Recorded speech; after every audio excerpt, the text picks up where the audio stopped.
I mean, it was a little sad to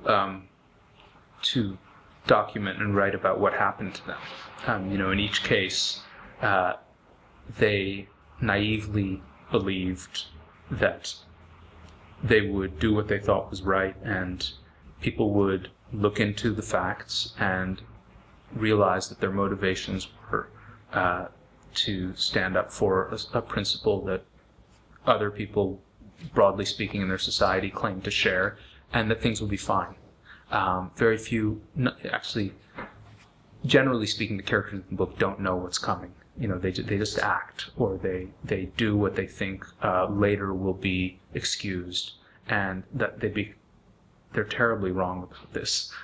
They suffer enormous consequences, and actually, part of what characterizes this type of social actor, I feel, is a kind of naivete, a kind of belief that the ideals we claim to value are actually real. So the corporate whistleblower very much believes in the financial system and in Wall Street and in the regulators. And when she senses fraud, she reports it because she believes in the system. If she didn't believe in the system, she might be cynical and say, yeah, I could write, a letter to the SEC, but they're never going to answer it, and I'll just lose my job. She didn't think that at all. She actually thought, the SEC will get my letter and they'll act on this, and I'll be thanked, and then I'll get a better job, even. It didn't turn out that way, and it makes us, sadly, it makes people think, well, how naive can you be? I've sort of become a fan of naivete, having written this book, because it turns out to propel people to do things that are very valuable. So is it sad? That part of the whole chronicling of these stories is very sad.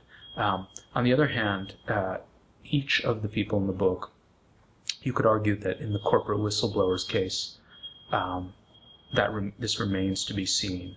But each of these people, though not very well known, obscure, and I chose, on purpose, I chose people who are not known. This is not a book about Gandhi and Mother Teresa and Mandela.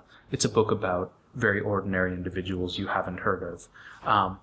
But each of them end up having a much broader impact than they ever imagined they would.